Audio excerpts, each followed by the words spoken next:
These trees hide Central America's most elusive big cats. Pumas, masters of concealment. Ocelots, margays, and jaguars. The largest cat in the Americas. Very exciting. If we're lucky, we'll get something absolutely brilliant. Now we're on a quest. Terrified. We will penetrate the darkness to film Costa Rica's phantom cats. Look at that, amazing shot.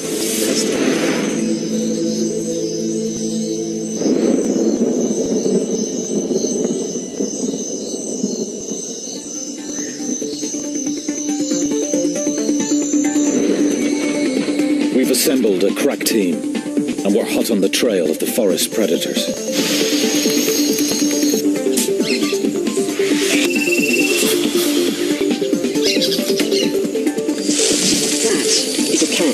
That's really good news. This is a brand new camera, it's never even been used before. Why is it scary? No, I'm sure it's fine. You've still got it. There's something quite big walking around underneath the tower. I'm just trying to see what it is. Has a mind of its own a lot of the time.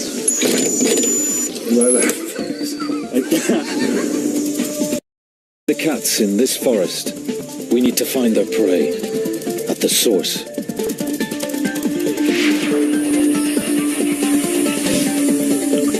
In the hottest months, drying riverbeds lead animals straight to shrinking waterholes.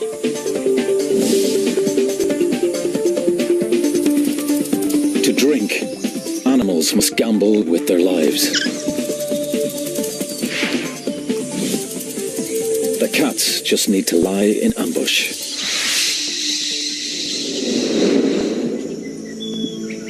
These hidden pools are a perfect place to meet cats. After dark, most active.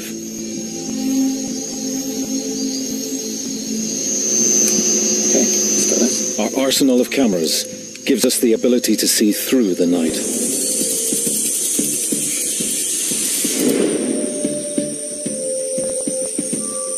The Starlight camera takes available light from stars or moon and magnifies it, allowing us a cat's eye view of the forest.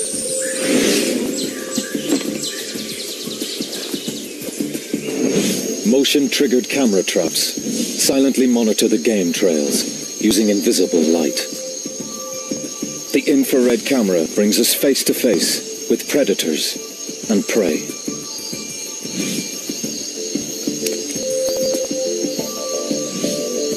Warm-blooded mammals can't hide from our thermal camera.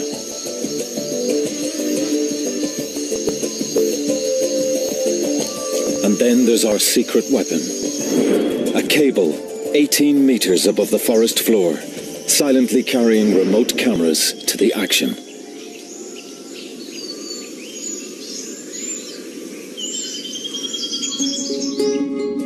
All of this unique technology has just arrived in Costa Rica's Santa Rosa National Park. The aim? To film one waterhole with cable cameras and remote cameras, as well as camera traps spread further afield.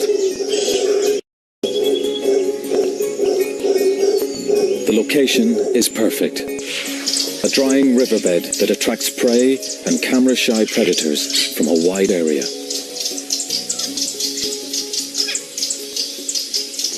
But it's a very ambitious plan.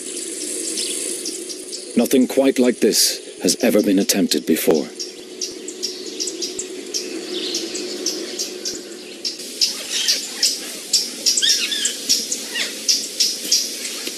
"50 years ago, most of this land was pasture, and ranchers shot cats on sight. Now, Santa Rosa and the surrounding area is one of the most important natural refuges in Central America, and the daytime forest is full of life. But the life we're looking for is normally concealed by trees.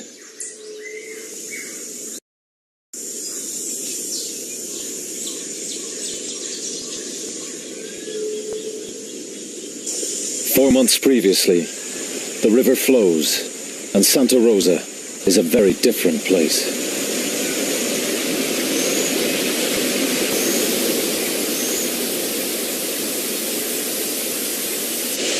Martin Dorn and cable expert Tim Fogg are greeted by the heaviest rain in decades. The river is much higher than usual, so just getting around is a challenge.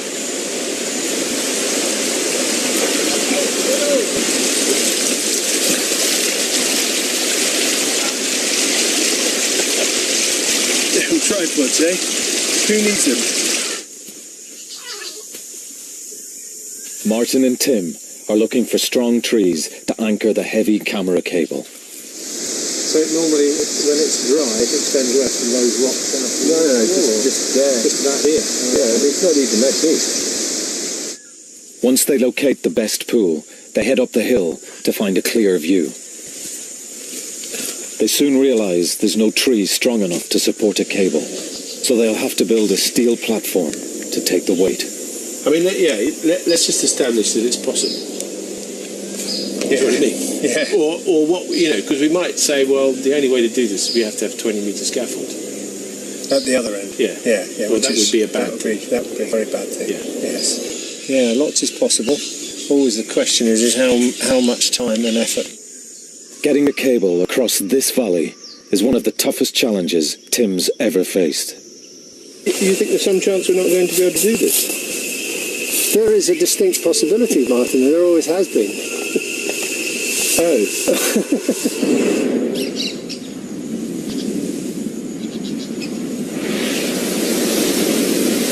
The dry season winds drive water out of the forest.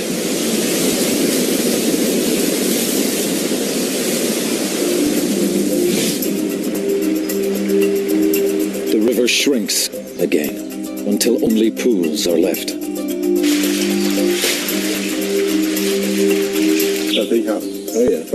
Jaguar scientist Eduardo Carrillo has studied cats here for 25 years. He guides us to the most likely filming sites. 10, 20 years, a lot of... He knows the cats are here through his pioneering use of camera traps.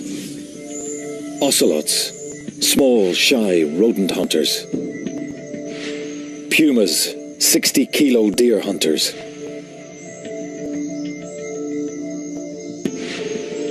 And jaguars, the biggest cat in the Western Hemisphere, yet one of the hardest to see. Is that this waterfall here? The team are ready. Martin begins their hunt, scouting for any signs of cat activity. We had a remote camera here for a couple of days, and we did see an ocelot. For me, well, let's...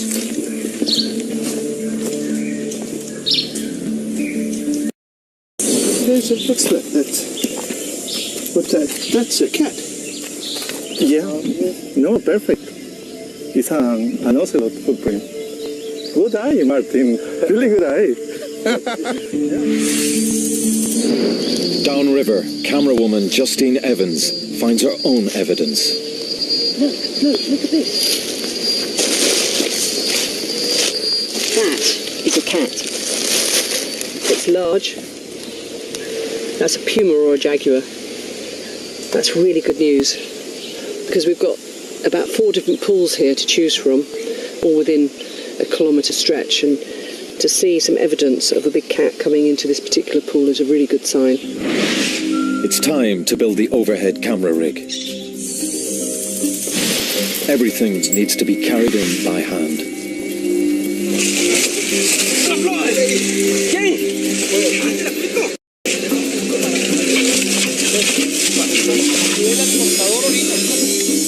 A 7-metre-high platform will anchor the cables and serve as a control centre for the remote cameras in the valley.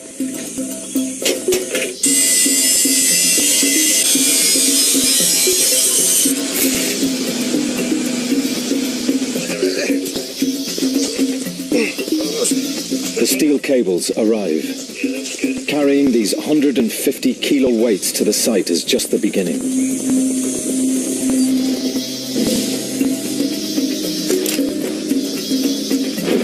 Stretching them 350 meters across the valley will test the entire team.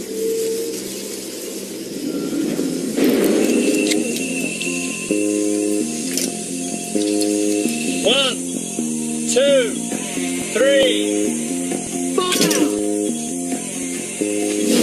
4. crossbows shoot thin line over the trees, but only 100 meters at a time.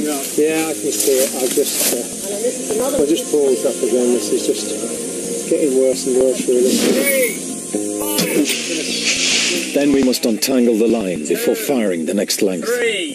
Fire! It's a major challenge, and everyone's feeling under increasing pressure.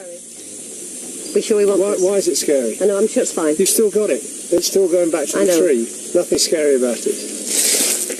My confidence was gone since I couldn't open the box. Yeah, I'm chuffed with that bit. Yeah, I am. I get chuffed with each bit. But as I say, then you go, oh God, the next bit. Because the next one, the cables are getting heavier and heavier. The pulley systems are getting bigger and bigger. We're into big winches and things now. So A week later, we finally get the line across the valley and into position. Now the team needs a volunteer to zip line down the cable and clear away branches. Jim Spickler has a head for heights.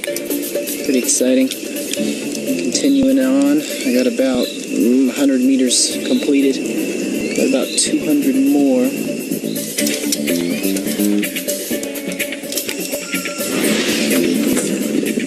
Pretty excited right now.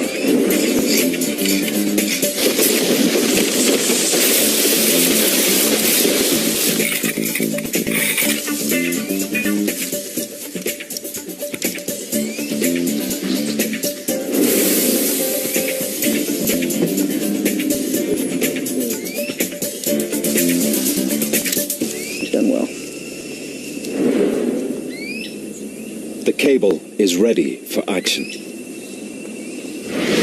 The dry season tightens its grip, and the pools are shrinking fast.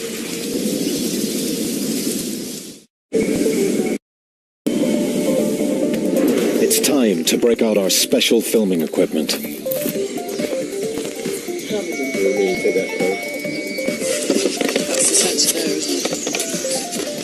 Among our most important tools are the trap cameras. They detect movement and record automatically. We want to set them in the forest as soon as possible.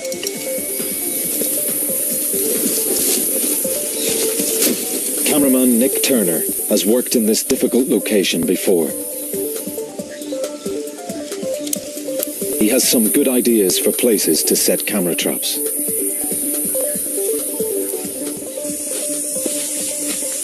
They'll offer a fascinating window into a secret world.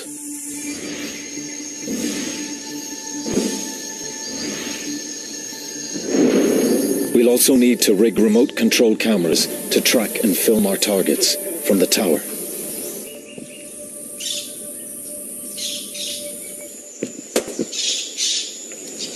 The camera will move on a dolly suspended from the cable, at our command, if we can fine-tune its controls. String is a reliable piece of technology. All this stuff runs out of battery and has a mind of its own a lot of the time. Like that.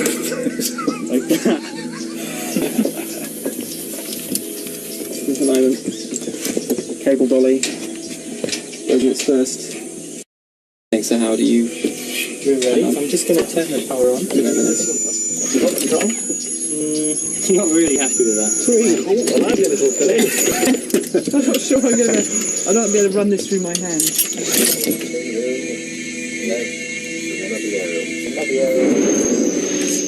With the gremlins almost under control, we can start looking for cats on the move.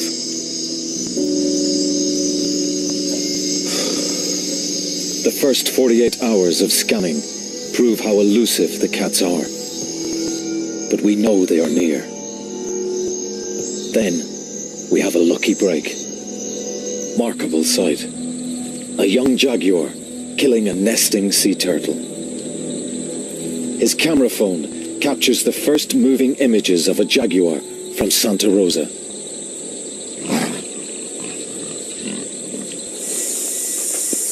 The next morning, Justine visits Luis to gather clues about the jaguar's movements. Hi, Luis. Hi, nice to meet you, Justine. Luis thinks the jaguars travel between hills inland and the beach. And one of the best routes is along our riverbed. Oh, great. Turtles come ashore to lay their eggs under cover of darkness. And sometimes, a jaguar is waiting. It uses powerful jaws to puncture the turtle's skull, killing it quickly.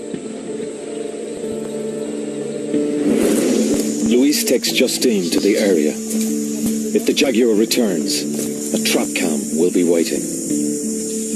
Once the lid's closed, we can leave it running for 2 months. Back at the tower, news is good. Got your camera ready? Yes. The dolly's working well now, and there's no wind. At least we've got a camera in position, so if anything does happen, we can see it. As darkness falls, the night shift prepares for another mission, making sure everything is safe and secure. Okay, let's go with that. We need to level the head as well. If it fell off the cable, first thing that would take the full weight of all this on the top, the 2 cameras on the bottom, there'd be probably about 50,000 quid's worth of stuff, I think.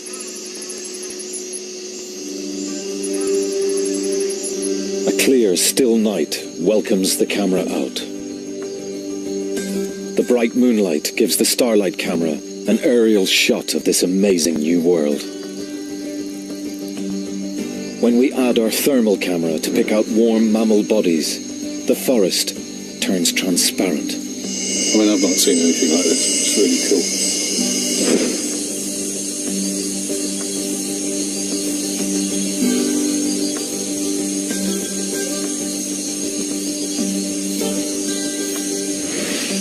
Stop there. It looked like something moving in the trees.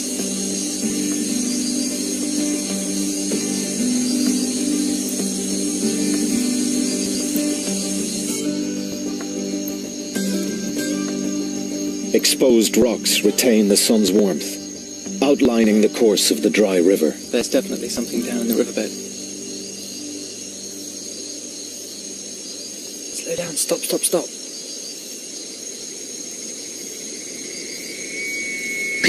There's a deer drinking by the pool. But there's a problem. Our control hardware is overheating. We need to keep the computers open to cooling air. It's biscuit time. We found out that the optimum space the laptop needs to be open is exactly the same as the packet of biscuits that we get. So it's time to wedge a pack in the laptop. The fortune of the project now depends on a pack of cookies.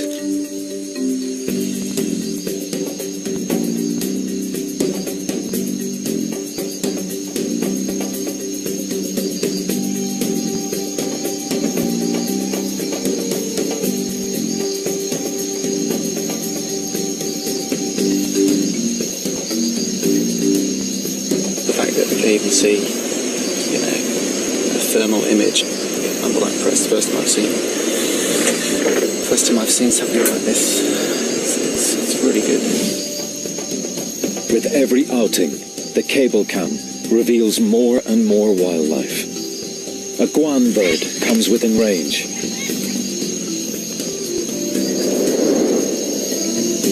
We capture an elusive tree porcupine creeping through the branches.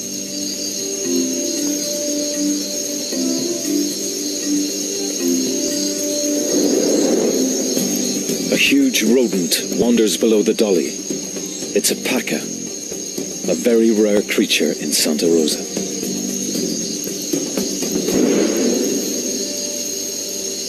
With our eye in the sky up and running, the team's confident it's only a matter of time until the cats appear.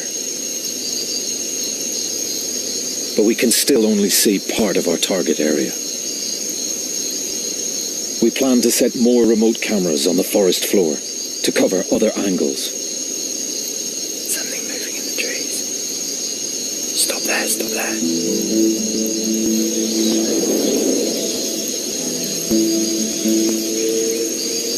As moonlight gives way to sunlight, the daily roasting of the forest continues.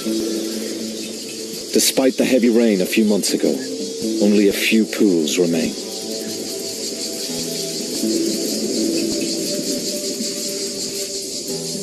It's now 40 degrees in the shade, and the monkeys are feeling the heat. They keep to the few green areas of forest left, where they can still find moist fruits to quench their thirst.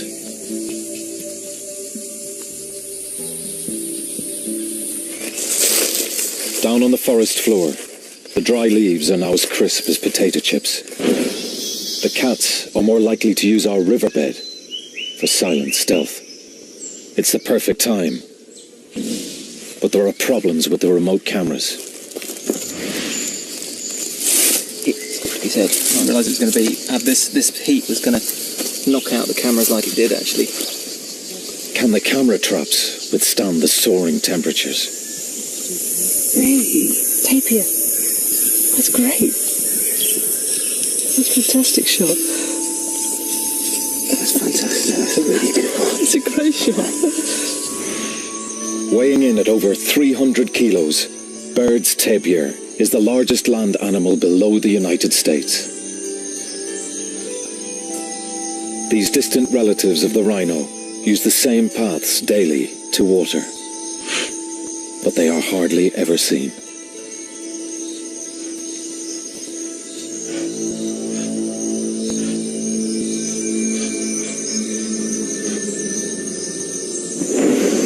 Oh, it's loads of them. 3 deer. Excellent. Oh, that's good. Nice to get more watery stuff, won't it? Yeah, I probably should have planned it right. But I think we should do what you said, which is point the camera at the pool. Unexpected creatures reveal themselves. Coyotes and a family of raccoons. We're seeing a lot of potential prey, like deer and agoutis. The predators can't be far behind.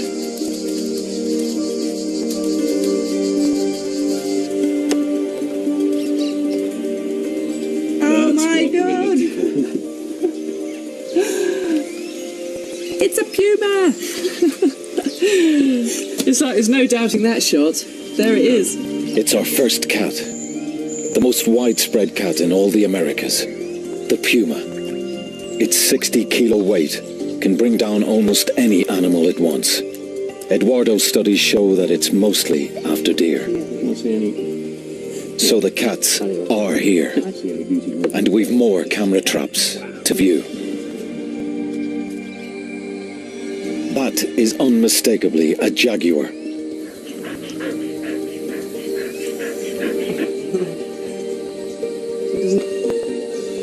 Another incredible image, up close and very personal. Jaguars roam great distances, but they tend to remain in one area for a week or so. Which means there's a good chance we'll see this cat again.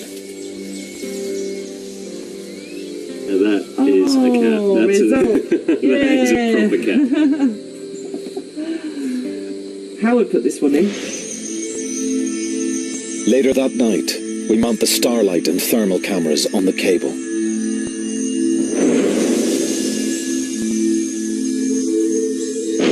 On the ground, we deploy infrared and thermal cameras, hoping to shoot the jaguar's return.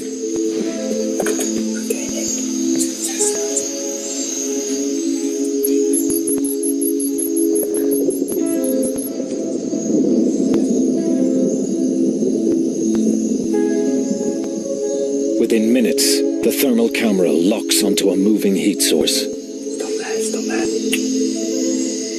think it's a deer. That's the deer. What's the deer? It's eating. Loading that.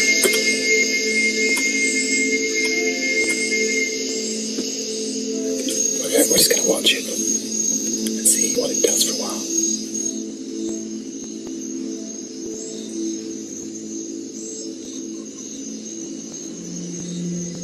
The deer looks like it's coming for a drink.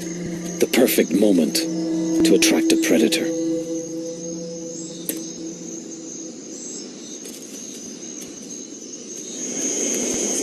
There's something coming in. Let's slow down, stop. Oh, it's a tapir, I think. Do you want to just let the dolly out really slowly and smoothly? That's it. Really slow. Sorry, okay. This is a unique moment. Up till now, wild tapirs are practically unfilmed. They're too secretive. And here, we have a female tapir, completely unaware of cameras, beaming her live image back to the tower.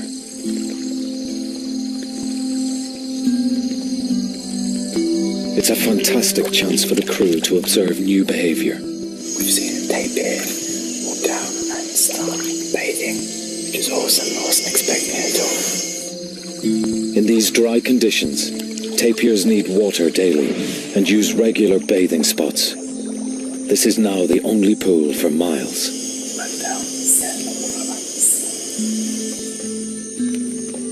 Soon, a second tapir appears. A male. The two seem cautious. It looks like they know each other. He may recognize her scent, because he probably can't see her in this level of darkness.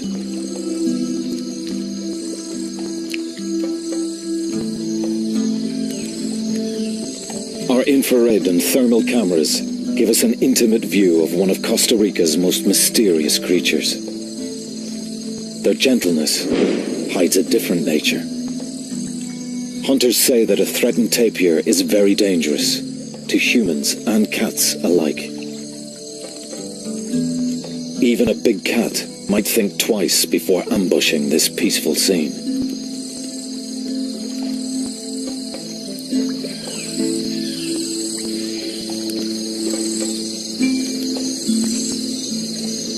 First time I've seen something like this. It's really good. Nice.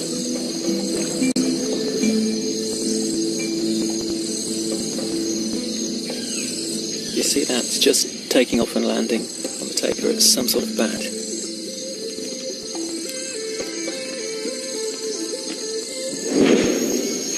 That can only be a vampire. It's drinking blood. The crew now realize they're in vampire country and may be targets themselves. There's bats everywhere. I think they must be here for the deer. From the ground-based thermal camera, it looks like the deer are also in the vampire sights.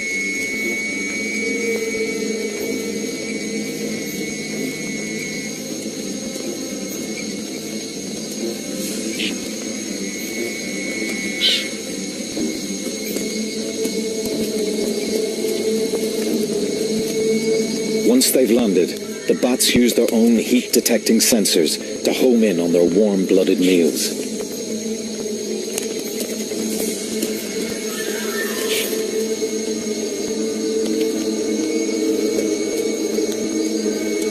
But the deer can hear the hopping vampires. They're having none of it.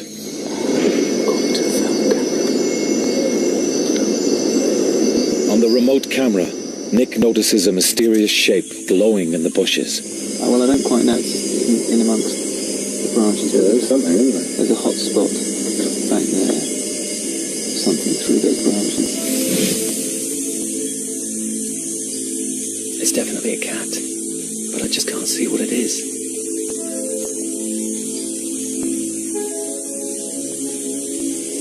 I work out what's that.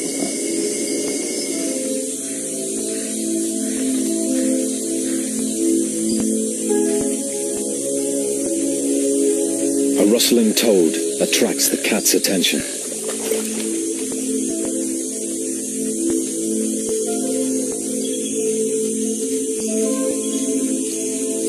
think it's just checking out the pool. As it leaves the pool, a trap cam picks it up and reveals a new species of cat for the team. It's a male ocelot patrolling his territory. They prey on rodents, even monkeys, but stay well hidden when the big cats are around. It's a fantastic sighting for the crew. Another mystery cat of Santa Rosa. So it looks like we've got a cat. We're on a high. Then, disaster strikes. That's really dramatic news from Nick that the cable, one of the cables has collapsed. The overhead cable let go of its moorings, plunging our cameras and dolly 6 meters into the trees below. The cameras could be destroyed. We'll have to release tension. But it could have been worse. This was the cable that Jim was climbing on only a few hours ago. And it could have come down. I mean, he wouldn't have... Like a vampire, the Starlight camera's light-sensitive lens will burn out at sunrise. So it's just going to climb, or do you think we should just try and get the angle of this right? I'm going to pull it back and just try and re-engage it by rolling it down the hill. No, they don't need ropes. They don't need ropes. The team must send someone up into the canopy to rescue the stranded camera. The rig survived the initial impact, but if the cable collapses further, the project will be over. I think after this, take the camera off and lower it down. The dolly is stuck. If knots come apart. As night turns to dawn, the crew face one of their greatest challenges. Could you just gently pull just put tension on it, just gently pull it. We just want to see what happens now. Down towards the end. Yeah, it's never going to get to the end of the friction. To get the dolly down, we'll have to dismantle it in mid-air, a piece at a time. You need more tension and more slack up there. Try and get to the end of the strip, so... That's entirely unfair, it's subjective. I believe... The process is painstaking and dangerous. Unfortunately, the pulley's going to be on top of me as well. By early morning, the last sections are safe. But it's a mess, and it'll take a couple of days at least to put it all back together.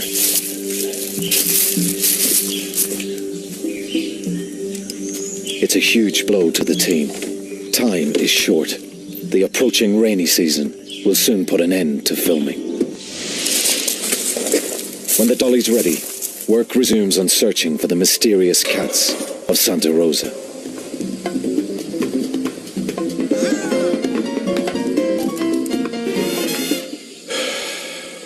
This is tremendous fun.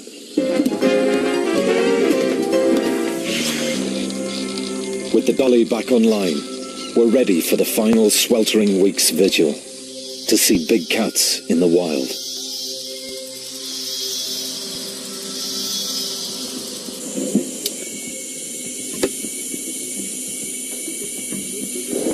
Turn it clockwise.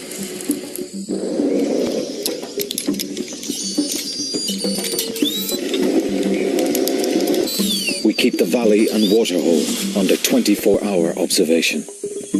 But in the searing daytime heat, the cats are keeping a low profile. Oh, there's a heron. It's back.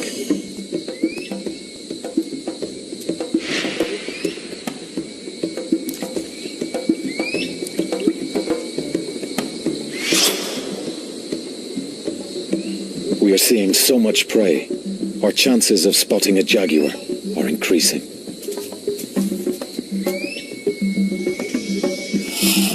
The trees have now lost most of their leaves, giving us a clear view along the riverbed. Take one off. Okay, right. Yeah. Our window of opportunity is finally open. Say when. The temperatures reach 45 degrees in the shade. If animals want to drink, they must come here.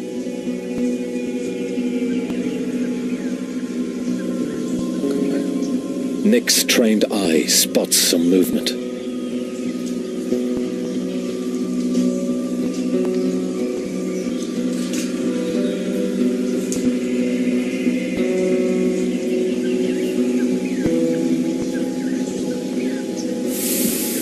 It's a puma, right by the waterhole. It's looking over towards the waterhole. I'm still running.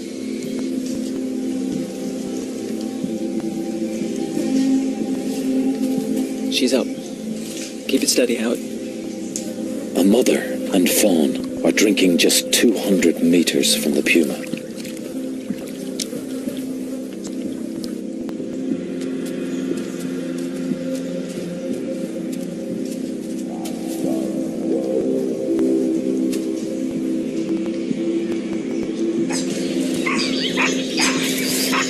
Suddenly, monkey alarm calls fill the air.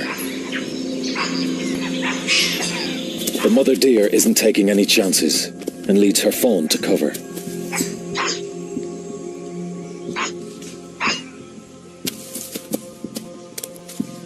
In daylight, these sharp-eyed capuchins can spot predators in the distance. They mob cats when they find them, letting every creature in the forest know danger is coming.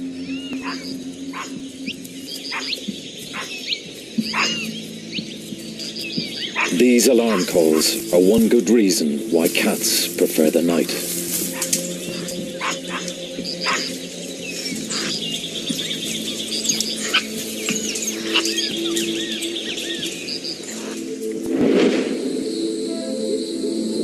As the sun sets, the moon casts a bright glow over the forest.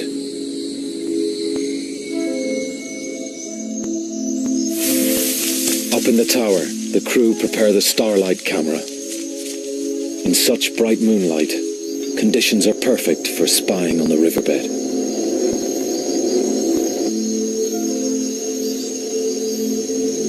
Quietly and carefully, the team ease the dolly out over the trees.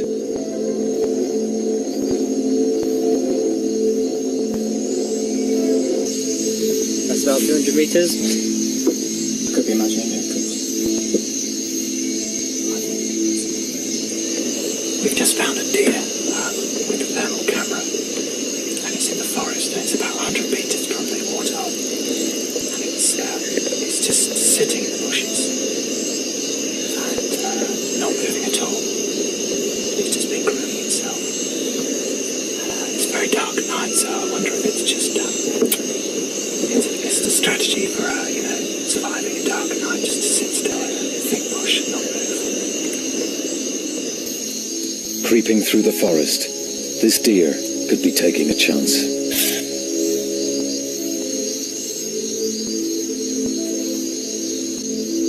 Our trap camera picks it up at the waterhole, just the sort of prey that would attract a big cat.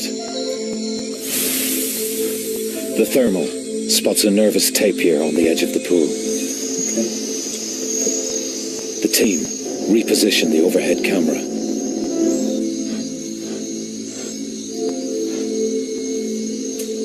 Something unseen startles the tapir. Just run at something there, just turn it around. Not far, keep coming. On the overhead camera, Nick picks up a new heat source. There's something coming in, it's not a deer. It might be a cat.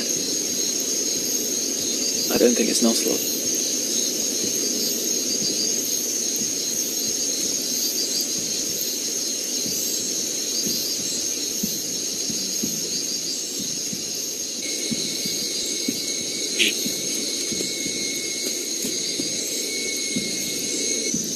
It's a puma, and it's on the prowl.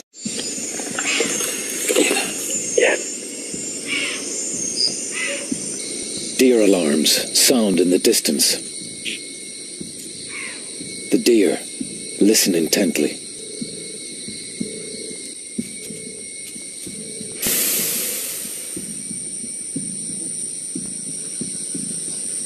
think it's chasing something, a mouse or a rat or something like that.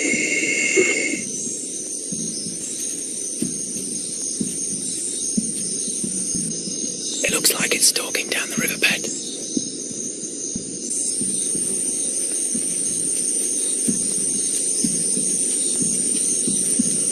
See that it's taking tiny little steps. It's getting closer.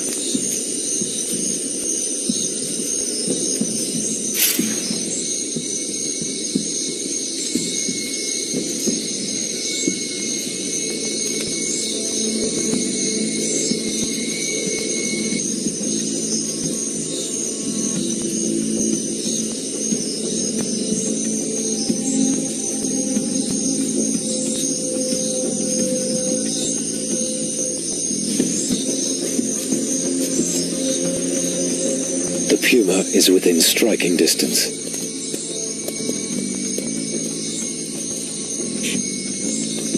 The deer freeze. If they bolt now, the cat will be on them in seconds.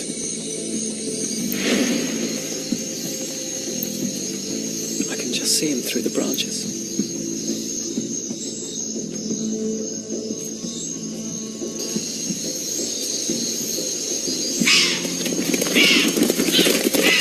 But the moonlight gives the cat away. The game's up, and the puma slinks off.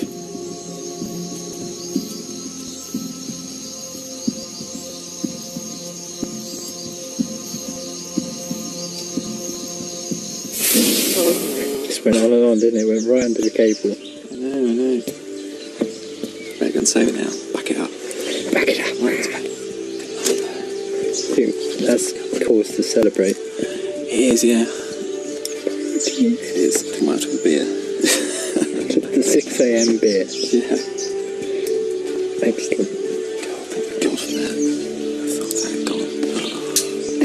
Going home. In the excitement and stress of the cable and water hole, the trap cams have been neglected. It was on this beach a jaguar was seen killing a turtle a few weeks ago.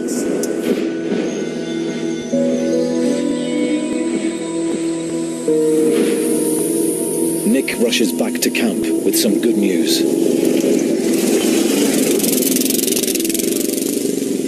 First one I looked at was the jaguar. I think it's just going to come out there and wander around, isn't it? It's just quite happy to... It's obviously the resident jaguar, you know. What, male or female? The trap cams have recorded more jaguars. That's it, we got a jaguar. It's a jaguar there, yeah. I'm not going to high-five you because I said... No, that is absolutely awesome. Yeah, it's good. Martin calls in jaguar expert Eduardo to share our success.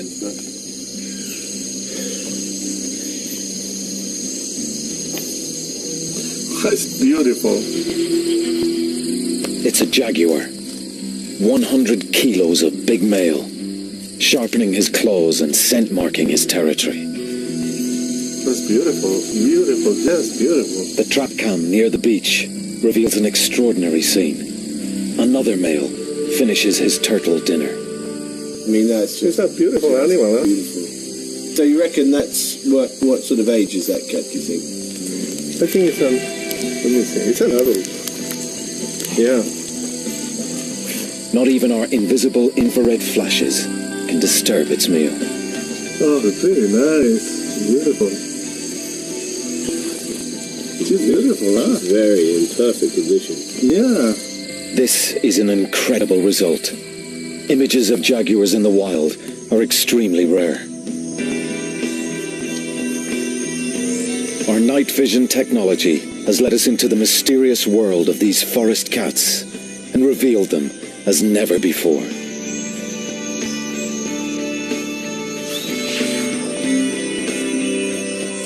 The final camera trap holds the biggest surprise. The ultimate jaguar ambush.